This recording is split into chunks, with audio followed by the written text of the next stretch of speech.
அல்வா எப்படி செய்யலாம்னு பார்க்கலாம். 1 கப் கோதுமையை எடுத்து 8 hours ஊற வச்சிடலாம். கோதுமை 8 hours நல்லா ஊறிடுச்சு. இப்போ இதை 1 லிட்டர் தண்ணி ஊற்றி மிக்சியில் அடைச்சிடலாம். கோதுமையை மிக்சியில் அடைச்சு வடிகட்டி பால் எடுத்தாச்சு. அடுப்பு ஆன் பண்ணி ஒரு பேனில் 1 டீஸ்பூன் நெய் ஊற்றிக்கலாம்.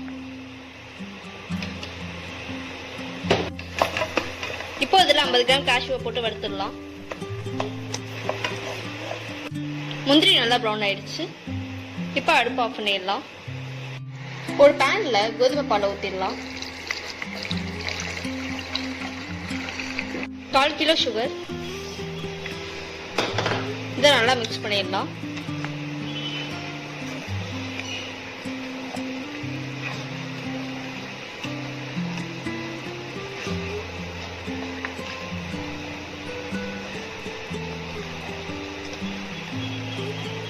இது மாதிரி மிக்ஸ் பண்ணிட்டே இருக்கணும்.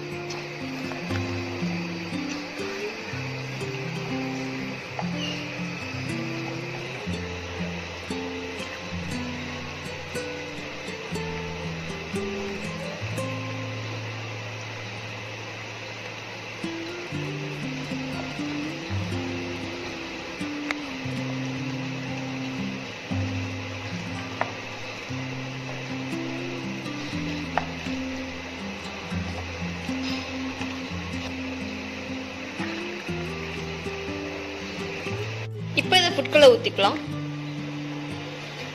இப்போ இதை நல்லா மிக்ஸ் பண்ணிடலாம். இது மாதிரி நல்லா மிக்ஸ் பண்ணிகிட்டே இருக்கணும். இப்போ இதில் 1/4 கிலோ நெய்யை கொஞ்சம் கொஞ்சமாக ஊற்றிக்கலாம்.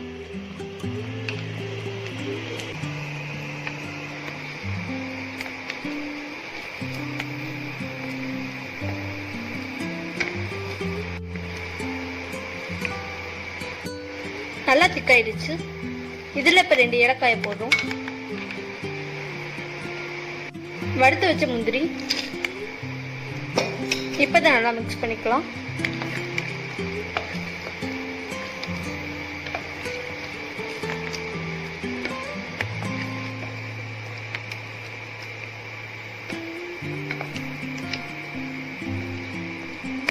இது மாதிரி ஒட்டாமல் இருக்கணும். இப்போ இதில் பாதி லெமனோட ஜூஸ் ஊற்றிக்கலாம். இப்போ தான் நல்லா மிக்ஸ் பண்ணணும். இப்போ அடுப்பு ஆஃப் பண்ணிடலாம். கோதுமை அல்வா செஞ்சாச்சு. இந்த வீடியோ பிடிச்சிருந்தா லைக் பண்ணுங்கள், ஷேர் பண்ணுங்கள், சப்ஸ்கிரைப் பண்ணுங்கள்.